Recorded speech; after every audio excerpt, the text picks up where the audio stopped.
Sarebbe bello parlare un po' di come rendere sacra la propria vita, la propria giornata, il proprio modo di vivere, dove si è. Ne ho parlato qualche volta, ne ho accennato, eh, poi diverse persone mi scrivono come si potrebbe fare, eccetera. Io oggi ho pubblicato il posto dove sono, vedete è questo, quindi io sono qua, dove sono qui giornalmente sempre, e l'ho reso più sacro per me, l'ho reso più equilibrato da quando poi sono arrivato. Certo, non tutti magari possono avere un posto, io questo qui c'è un posto così, c'è stato molto tempo, voglio dire, è la prima volta, no, che c'è un posto così, tranne che io sono riuscito ad avere una stanza in questa maniera.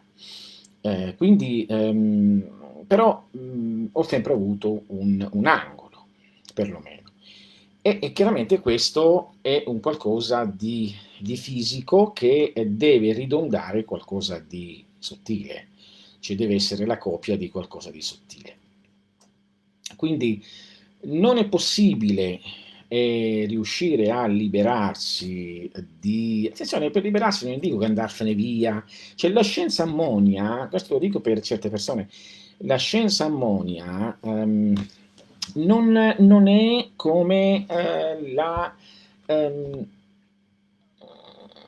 come si dice, come c'è la scienza orientale, come per carità, che io rispetto, anche quello occidentale, rispetto tutti, non è un problema.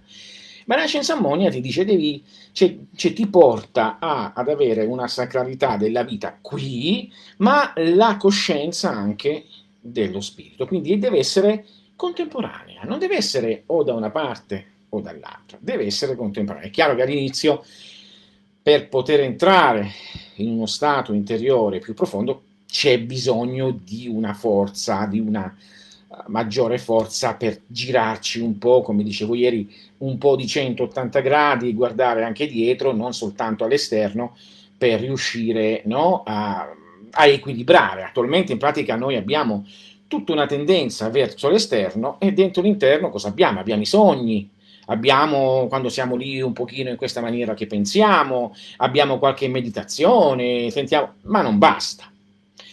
La scienza ammonia invece, al di là di quello che possa essere pensato, vede quest'altra faccia della medaglia, cioè questo posto, come divino, così come vede l'altra faccia della medaglia.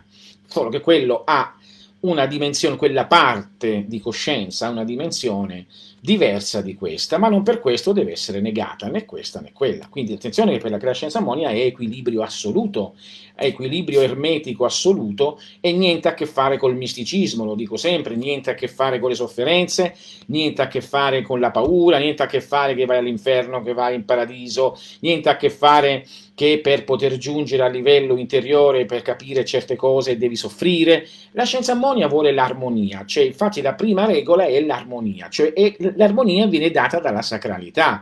Cioè, se voi siete troppo esposti verso l'esterno e non create un posto dove potete essere voi in pace, anche un angolo. Io ho lavorato in uno stanzino di 2 metri per 2, 1,80 m per 1,80 m, era uno stanzino delle scope, voglio dire, ho combattuto in famiglia quando ero ragazzino per avercelo, alla fine ci sono riuscito.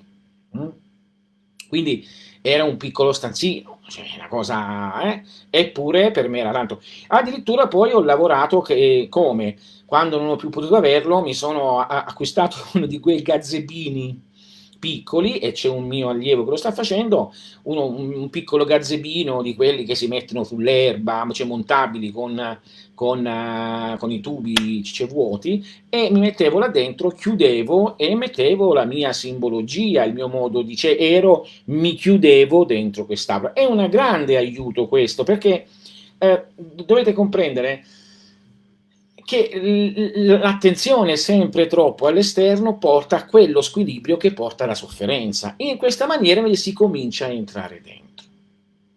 Quello che io consiglio è di immaginare nello stesso momento che si crea all'esterno questa cosa, la stessa cosa nell'immaginazione, perché l'immaginazione è la base chiamata sottile dell'essere umano, e quindi io inviterei a creare letteralmente nel sottile la copia esatta di quello che state facendo qui nella materia densa.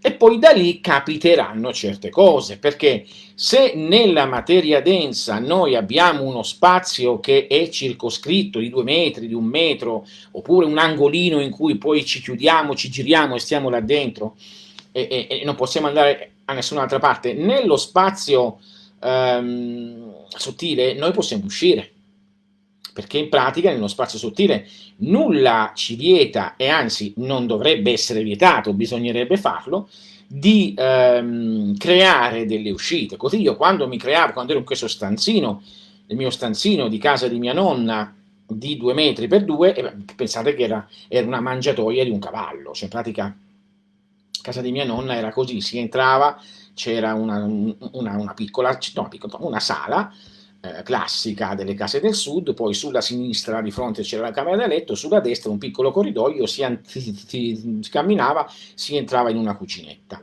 In questa cucinetta poi sotto aveva un camino dove si entrava dentro, non un camino piccolo, c'era proprio un camino interno, tu entravi proprio nel camino, quindi era una cosa molto bella, lì facevamo tutti poi i cibi nostri, il pane arrossato, tutte le cose belle.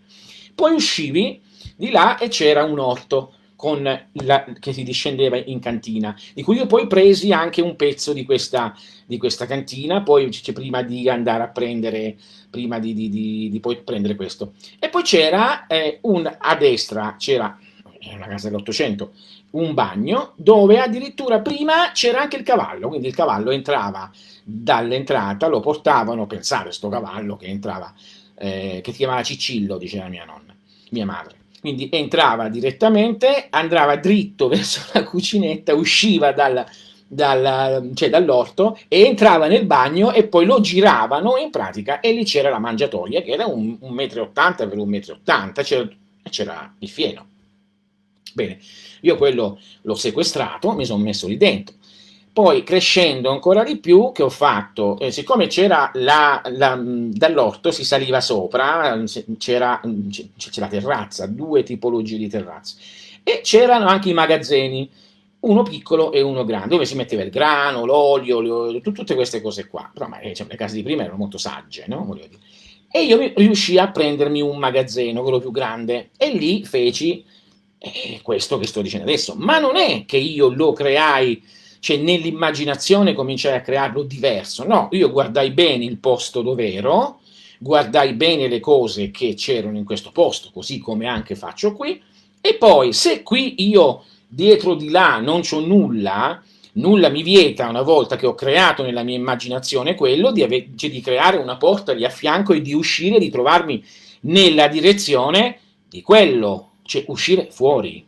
Quindi si esce fuori cioè, siccome il tempio corrisponde alla parte fisica, si esce fuori dal fisico e si entra in qualcosa di iperfisico. Nulla mi vieta di fare una botola in alto per andare in alto, nulla mi vieta di fare una botola in basso per scendere in basso nei cunicoli che sono dentro di me. È tutto simbolizzato perché va a usare le immagini archetipali, ma a noi ci servono perché noi non pratichiamo come occidentali la meditazione solamente molto secca, molto mentale, che è classica delle scienze orientali, che è adatta per la loro mente. In Occidente è più semplice usare una meditazione immaginale, quindi io vi consiglio di vedere il posto dove state, mettervelo bene in testa, mettere dei simboli che per voi sono sacri, quindi che vi portano sacralità. Usare sempre un po' di incenso, un po' di candele per rendere l'ambiente più tranquillo. Non dovete fare questo con qualche idea, solamente per rendere un pochino di più calma, no? Come diceva un grande maestro, c'è l'olfatto è il primo che ti porta alla profondità del sentire la spiritualità, oppure non la spiritualità. E faceva l'esempio dell'uomo che è stato in chiesa a pregare così la Madonna e sentiva odore di incenso, Libano, usciva fuori, sentiva un altro profumo di patchouli o di Chanel numero 5, si girava, passava una ragazza, il pensiero, cioè quell'odore gli faceva passare quel pensiero di sacralità solamente interiore e lo portava all'esterno. Ma non è male, è l'esterno. Ma l'importante è che sia equilibrato, cioè va bene il profumo di patchouli e di Chanel quando noi viviamo qui in questa materia, ma non dobbiamo solo vivere in questa materia, altrimenti andiamo fuori di testa, come sta succedendo a tutti coloro che, diciamo, senza un motivo veramente valido sono rinchiusi cioè in casa, sono abituati a essere molto all'esterno e vanno fuori di testa.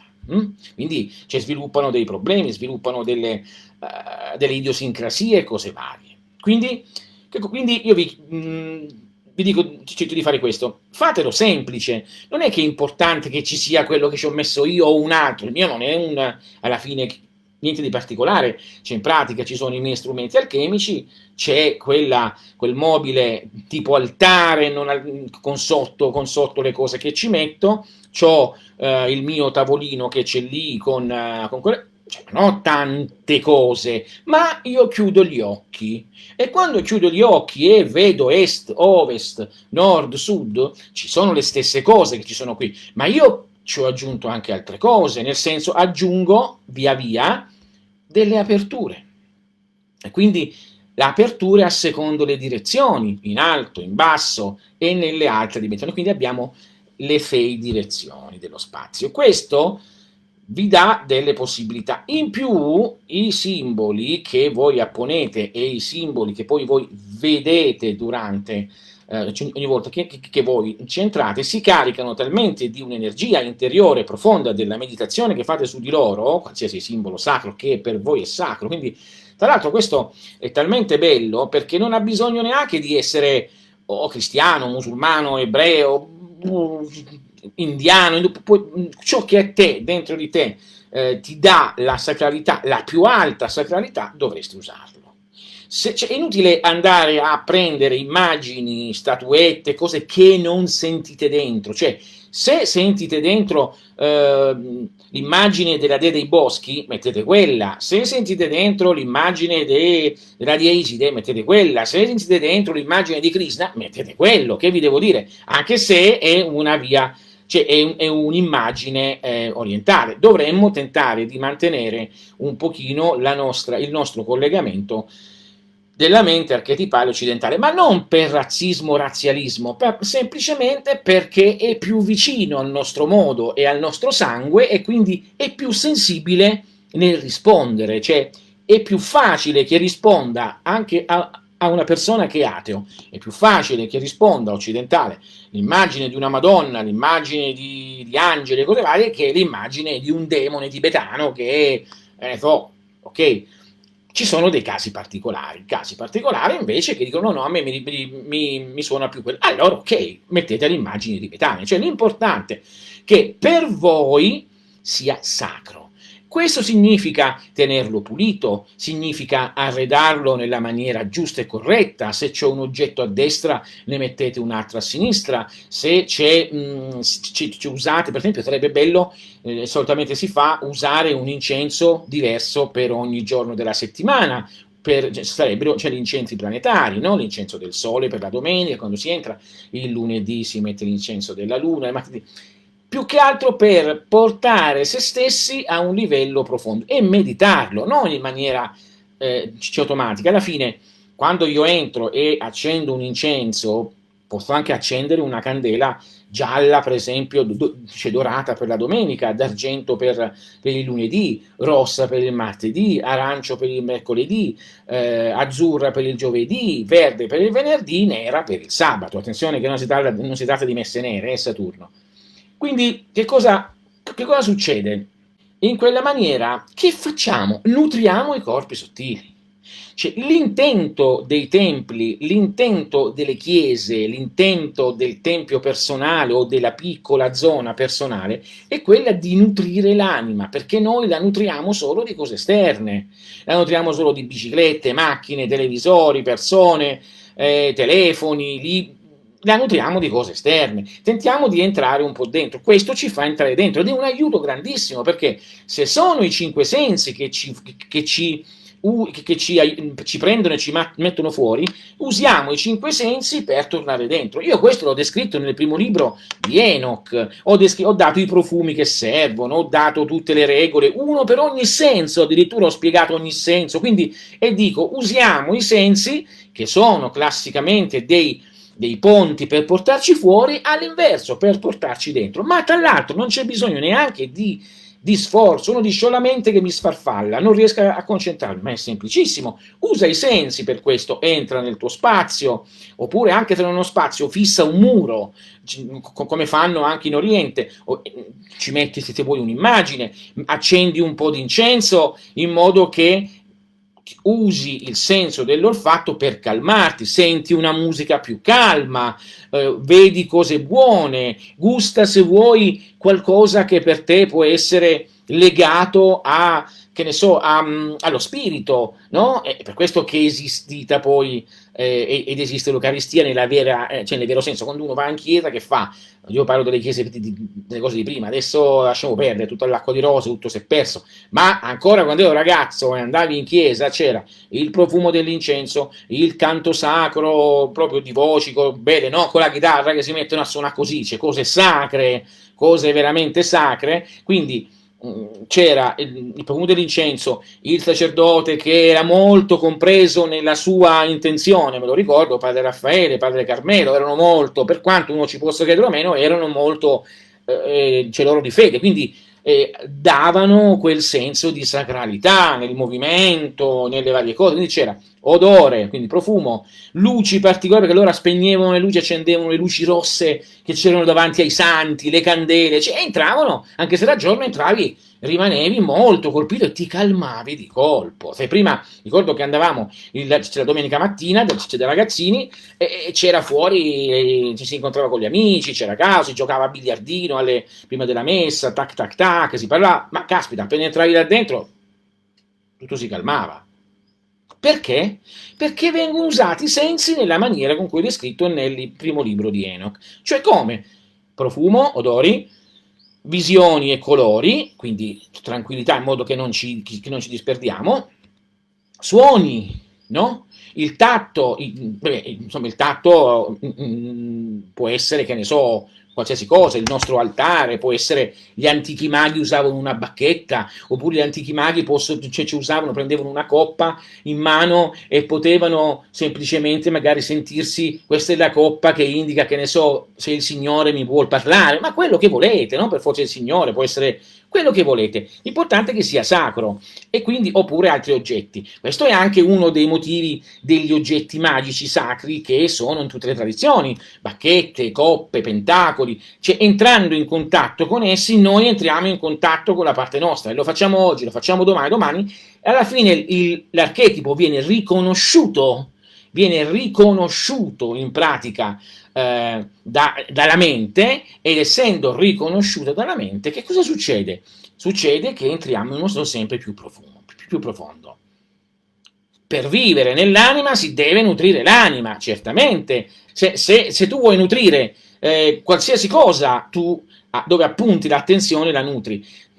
È assurdo che una persona viene da me e dice: maestro, ma io di questa cosa qui non ne sto sentendo niente. Ma è normale che non ne stai sentendo niente. Non ne stai sentendo niente perché non puoi pretendere in un giorno di avere quello che dovresti avere in un anno. Cioè in un anno di pratica. È assurdo. Cioè in pratica è necessario nutrire appunto l'anima. Nutrire l'anima significa queste cose: entrare, meditare, prendere un oggetto sacro, che ripeto può essere qualsiasi cosa per voi che sia sacro, no? I maghi occidentali usano alcune cose, coloro che sono in Oriente altre cose, gli sciamani usano un'altra cosa, ma l'importante è che abbiate un posto vostro, un posto in cui riposate. E poi quando vi alzate la mattina non cominciate subito a accendere le televisioni, a accendere le notizie, aspetta, c'è il Covid, vediamo. Sì, va bene, lo sapete, ma innanzitutto pensate a voi stessi, prendete la colazione con calma, non mangiate molto di fretta, pensate che quel cibo vi sta dando la possibilità di vivere, cioè tutti mangiamo come delle così, non ci pensiamo, ma per poter mangiare si sono sacrificate piante, si sono sacrificate persone per raccogliere il fame, si sono sacrificati animali,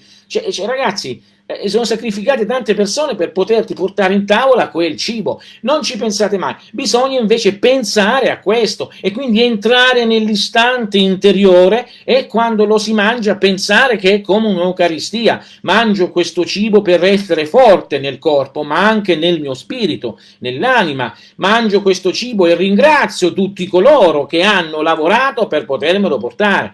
Se a mezzogiorno mangiate verdure, mangiate carne, quando mangiate la carne non vedete solo la bistecca, vedete anche l'animale da cui proviene e ringraziatelo. Se mangiate le verdure, prima erano vive, adesso sono state cotte, ogni cosa si sacrifica per voi. Perché non entrate nell'immagine? Mi è stato chiesto cos'è quelle due statuine che sono lì sul piatto che ho fatto vedere. Una è Osiride ed è proprio colui che si sacrifica per dare la vita, l'altra è Horus, colui che invece rinasce dopo la morte, e quindi è l'immortalità, è l'assoluta immortalità del corpo sottile rinato e quindi lucente, e che quindi se noi lo nutriamo accade. Noi dobbiamo capire che se noi ci concentriamo troppo all'esterno, noi saremo, se siamo troppo carne, siccome la carne si disfa, il nostro corpo sottile si disfarà, rimarrà solo un piccolo puntino, devi ricominciare tutto da capo, perché la vera immortalità è l'immortalità sottile, cosciente,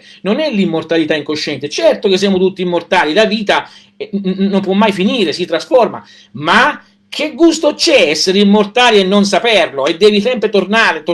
Non è più bello saperlo, creare la vostra immortalità cosciente e usufruire di questa vita e dell'altra contemporaneamente? E questo è il messaggio dell'ammonia. Nessuno vi dice devi lasciare questo per questo. Ti piace navigare? Continua a navigare. Ti piace, però nel frattempo fai questo. Ti piace disegnare? Continuerai a disegnare, ma devi anche andare all'interno, quindi farai tutte e due le cose. Che ti piace? Quali scegli? Puoi scegliere tutte e due. C'è chi è più intento invece a scegliere solo una via dall'altra parte e se ne va. C'è chi invece può scegliere anche la via di qua, ma è pericolosa perché rimani appiccicato. La cosa migliore è che siano tutte e due come due binari di un treno e ti porteranno a destinazione. Ma questo è, voi state dando troppo importanza alla parte materiale, pochissima importanza alla parte spirituale. Createvi un angolo, chiudete gli occhi quando l'avete creato e visualizzatelo. Cosa c'è a destra, cosa c'è a sinistra, cosa c'è di fronte, cosa c'è dietro, cosa c'è sopra, cosa c'è sotto, cosa. Una volta che l'avete visualizzato bene, potete cominciare ad arredarlo in altra maniera. Potete cominciare a sistemarlo in altra maniera nel sottile. Se aggiungete qualcosa nel fisico, lo dovete vedere nel sottile. E poi, essendo sottile, essendo l'immaginazione, non vi costa nulla di chiudere un po' gli occhi e uscire fuori e chissà dove vi trovate. Se voi non fate questo, siete persi. Se voi non fate questo, certo che avete paura di morire, certo che avete paura se la gente tenta di dominarvi, certo che avete paura di quello che sta accadendo, perché non avete altri riferimenti, avete solo il riferimento di un corpo, se il corpo non mangia, non si veste, è morto, no? Mentre invece non sapete che le cose stanno diversamente, le cose stanno proprio completamente diversamente. 1. La vita non può essere distrutta. 2. La vita cambia solo di forma ma non di sostanza. 3. Se voi siete molto attenti alla parte esterna, diventerete parte esterna come il grano guasto e finirete e dovete cominciare da capo, la cosiddetta reincarnazione via incosciente, che porta alla sofferenza, perché tutti ci siamo chiesti cosa ci sto a fare qua, perché sto male, come mai mi trovo qua, perché sono nato sulla terra, perché sono nato che mi fa male questo, perché è nato questo, perché esiste il male, perché quelli uccidono quelli, perché ci manca la base. Se invece noi entriamo anche dentro di noi, andiamo ad equilibrare questo. Guardate che all'inizio sembra che c'è silenzio, che non risponde nessuno, ma non è così. C'è bisogno di acuire l'intensità del sentire, del vedere. Questo potete fare con uno spazio vostro e la sacralizzazione della vita. Quando respirate, sappiate che vi è stato dato in prestito questa cosa, state respirando aria che non è vostra, state vivendo di una luce che non è vostra, state vivendo di cibo che vi è dato, vi state lavando con acqua che non è vostra, alla fine state vivendo anche in un corpo che non è manco vostro perché va per fatti suoi, e allora chi ce l'ha data questa cosa? Dovete semplicemente essere più equilibrati. Se accade questo, se sacralizzate ogni atto, anche legarvi la scarpa, ma immaginate quante forze si muovono per insegnarvi, per poter legare la scarpa. Un semplice legare la scarpa, o un semplice lavarsi i denti, o un semplice lavarsi la faccia, mi lavo il viso affinché con questo gesto io purifico da tutti i pensieri che ho nella mia testa, mi lavo le mani affinché ogni mia azione sia pura e se ho fatto un'azione negativa e malvagia possa andare via, mi lavo i piedi affinché i miei passi siano puri, affinché i passi fatti, se hanno fatto del male, possano essere dimenticate, le orme antiche siano dimenticate e siano cancellate e io possa vedere un futuro radioso. E così mi pulisco le orecchie per ascoltare meglio le voci del sottile e le voci del mio nume. Mi lavo i denti per poter essere puro e degno di mangiare questo cibo che mi è offerto ogni giorno. Respiro quest'aria rendendo grazie a chi me la dà. Ringrazio l'orologio del mio corpo che funziona da sé, senza che io ne so niente, ma mi consente di vivere, amare, mangiare, respirare, eccetera, eccetera. Entrate in questa cosa qua. Entrate. E quindi immediatamente entrate dentro qualcosa di straordinario. Quando camminate ringraziate i vostri muscoli che vi stanno portando in giro, voi date tutto per scontato, che lo stomaco deve digerire, che i polmoni devono respirare, che il cuore deve battere, che la milza deve dare degli ormoni, che le ossa devono continuare a creare globuli rossi, eccetera, eccetera, che il fegato deve sintetizzare, che il cervello deve pensare, oh, ma perché? Ma perché? Ma perché non ringraziate questa cosa? Questo è sacralizzare la vita. Date per scontato anche quando andate al supermercato, se può essere la sacralità dei mercati, la sacralità del contadino che aveva sacrificato tempo, sudore, stanchezza per coltivare quelle patate, per coltivare quel cibo che vai a comprare, che viene da mani buone, magari un contadino che non aveva una grande cultura, ma porca miseria, però aveva un'anima che era sviluppata. Diamo per scontato, quando si fanno le spese, pesci, carne, cose, li troviamo lì ormai buttate così. Se voi poteste vedere l'energia che c'è intorno, se voi veramente sviluppaste questa cosa e la sviluppate, se cominciate a vivere come dico io, vedreste intorno delle aure, parlava prima, mi chiedeva una persona dell'aura, violacee, scure, buie, chiazzate cioè significa che è carne che non va bene o verdure che non vanno bene.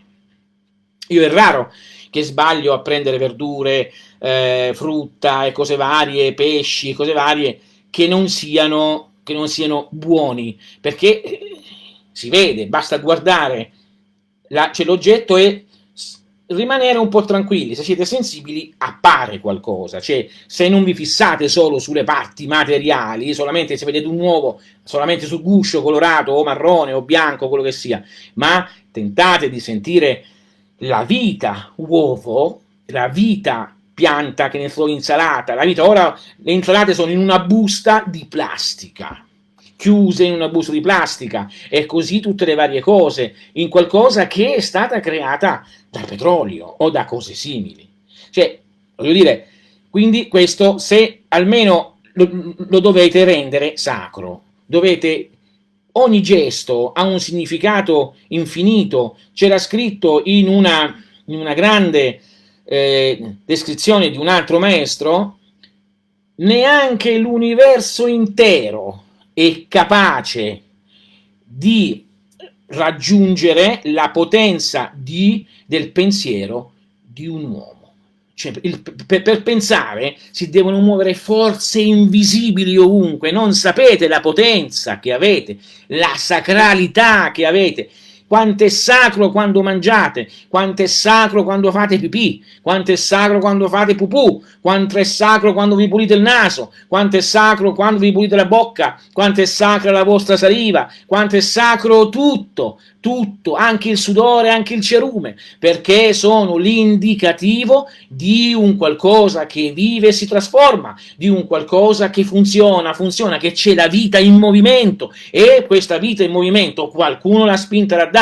Perché non cercate chi ha dato questa spinta? La vostra parte sottile, che torna e torna e torna e torna e torna, ma voi non imparate mai. Perché? Perché guardate solo all'esterno. Cominciate a creare lo spazio sacro, vivete la vostra vita sacra, ogni gesto sia accompagnato da tranquillità, da attenzione, non vi agitate per nulla, parlate con dolcezza, vedete e osservate i pensieri, non parlate a vanvera, non guardate sempre sti cavolo di social, dategli un po' di tempo, poi basta, fate altro, leggete se volete, alla fine però la lettura finirà anche quella, perché si deve entrare nel silenzio dello spazio sacro. Quando si entra nel silenzio dello spazio sacro e quando veramente in uno spazio sacro c'è anche qualcosa che voi mettete come se fosse un altare. Che cos'è un altare? Il focus della nostra attenzione. Un altare è qualcosa in cui noi mettiamo un'offerta alla vita, un'offerta, se siamo devoti di qualcuno, alla nostra divinità, un'offerta a noi stessi, un'offerta alla nostra amata o al nostro amato.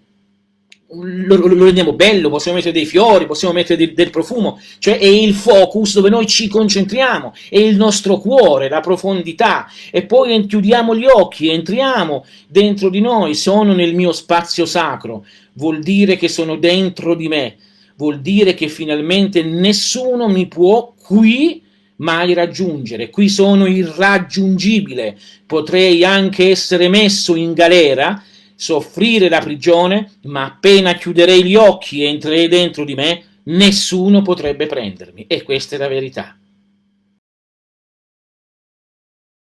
Cosa significa? Significa che la tua visione comincia a essere più sottile, quindi stai vedendo con la mente, quindi è una cosa che capita abbastanza bene, c'è un po' di risveglio. Fai questa cosa che ti ho detto e vedrai che ti sentirai molto bene, perché comincerai a vedere anche le cose sottili.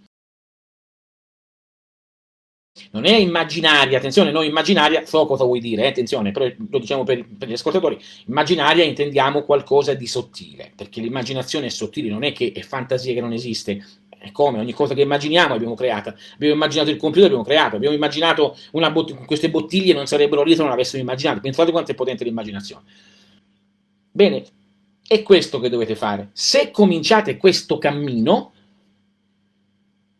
voi cambierete, perché comincerete finalmente a trasformare la vostra vita, e onestamente potete sentire come capita a me, anche io li sento le notizie, tutte le notizie di questo mondo, sapendo che esiste il sottile, perché lo cominciate a percepire, cioè in pratica non vi fa paura più nulla, perché sapete che, ok, come ho detto, anche se sei in carcere, appena chiudi gli occhi e entri in te, chi ti può prendere? Puoi andare ovunque, ti puoi allargare in tutti gli universi, ma veramente pensate di essere chiusi in queste quattro mura? Ma io da queste quattro mura volo, vado via ovunque desidero, ovunque voglio, e voi potete fare uguale, perché lo spirito è libero, non si sa da dove viene e non si sa dove andrà.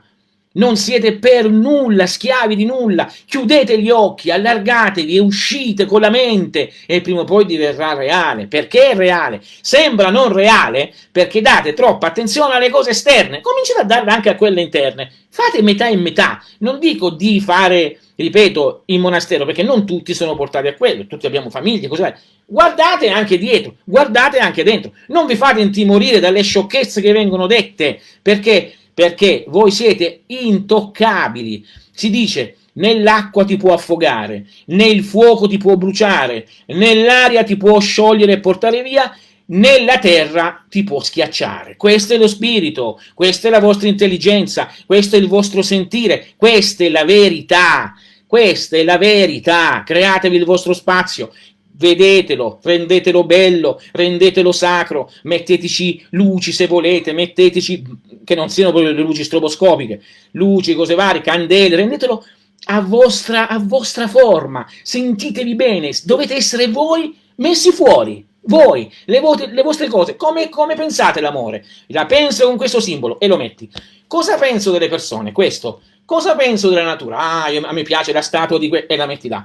Cosa penso del cielo? Il cielo, e metto là. Cioè, create quello che veramente siete dentro. Allora dopo, chiudendo gli occhi, ricreate nella mente e uscite. Come insegna l'altra volta, fate spazio nella mente, in questo buio, fate spazio, uscite. Questi sono i ricordi delle lavorazioni interiori, spirituali, fatti prima, che sorgono. Ora, se voi andate più dentro, li rinforzate, in pratica non li perdete, sono ricordi che una volta fate e azioni che fate, se fate quello che fate, che vi dico, che rimangono fissi per voi per sempre e sono una pietra in più, nulla va perduto, neanche un piccolo pensiero, neanche una piccola azione, perché è l'immaginazione reale. Perché basta vedere, come ho sempre detto, basta vedere intorno a voi, è tutto fatto dall'immaginazione, se non è reale, pure quelle tende che vedete lì sono fatte dall'immaginazione. Bisogna creare il nostro mondo alternativo, la libertà, come viene descritta nei miei libri, da altri personaggi, ma farlo. Non è possibile che ci sia rivoluzione né politica se non dentro non smettete di avere paura della morte e vedete chi siete. Allora la vera rivoluzione dell'uomo potrà avvenire solo dopo il superamento della falsità, della morte, della sua paura. Quello è l'unico chiave. Dici, caspita, ma allora io non posso morire. No, non puoi morire. E lo vedi la notte quando dormi non muori. Dici, ma non è la stessa cosa. E chi te l'ha detto? Non è che la natura ci fa dormire ogni notte per allenarci un pochino poi? Create qualcosa, createlo il vostro spazio, combattete per farlo, perché poi benedirete il momento di averlo fatto. Se siete interessati ai corsi, ai libri, Angelica Saracino vi darà molte informazioni. E quindi grande opera appunto alchemica@gmail.com per corsi, così ormai il centro funziona, i calendari stanno per essere pubblicati, quindi c'è una cosa continua sempre. Se siete interessati anche alla scuola lunare@gmail.com, la scuola lunare porta degli insegnamenti anche più profondi, quindi è più adatta anche per chi ha già fatto qualcosa prima. Quindi poi se siete interessati per il sito, andate sul sito academyMRA.com, andate lì, vi iscrivete, è tutto. E c'è quasi tutto gratis, voglio dire, andate tranquillamente, non è che vi sta chiedendo qualcosa. Uno mi ha detto, maestro, ma una volta che entri nel sito c'è scritto questo è per studenti. Alcune cose sono per studenti, scusate, ma la maggior parte è libero. Cioè, la maggior parte è liberissimo, cioè andate lì, trovate tutto, cioè qualcosa deve essere un pochino a pagamento per poco lì, perché bisogna sostenere queste cose, cioè io sto qui per fare queste cose e darvele. Quindi mi raccomando, create lo spazio, benedirete questa cosa, rendete la vita sacra quando vi alzate, non fate le cose automaticamente, sappiatele perché li state facendo, dedicatele alla vita, a Dio, alla Dea, alla parte più profonda di voi, chiamatele come volete, ma quando vi lavate, ripeto ancora, dite mi purifico con l'acqua affinché vada via ciò, se avete pensato delle cose, vada via il male. Ve l'ho detto, lo so che sembra una sciocchezza, ma non lo è. Fatelo e vedete che una sciocchezza non è. Perché porta direttamente a avere la capacità di programmare voi il vostro corpo lunare, non gli altri, perché attualmente gli altri hanno programmato il vostro corpo lunare. Ma insomma, cominciate a programmarvelo voi, il tempio, la stanza e tutto quello che ho detto è la base principale per cominciare voi a programmare da voi il vostro computer, con il vostro software. Non è difficile, serve solo la voglia. Non aspettate di avere quell'altro libro per cominciare, quell'altra dichiarazione del maestro, quell'altra fatelo subito, un piccolo spezzettino anche in camera da letto, un pezzettino, quello è mio, e vi mettete lì. Arrivederci.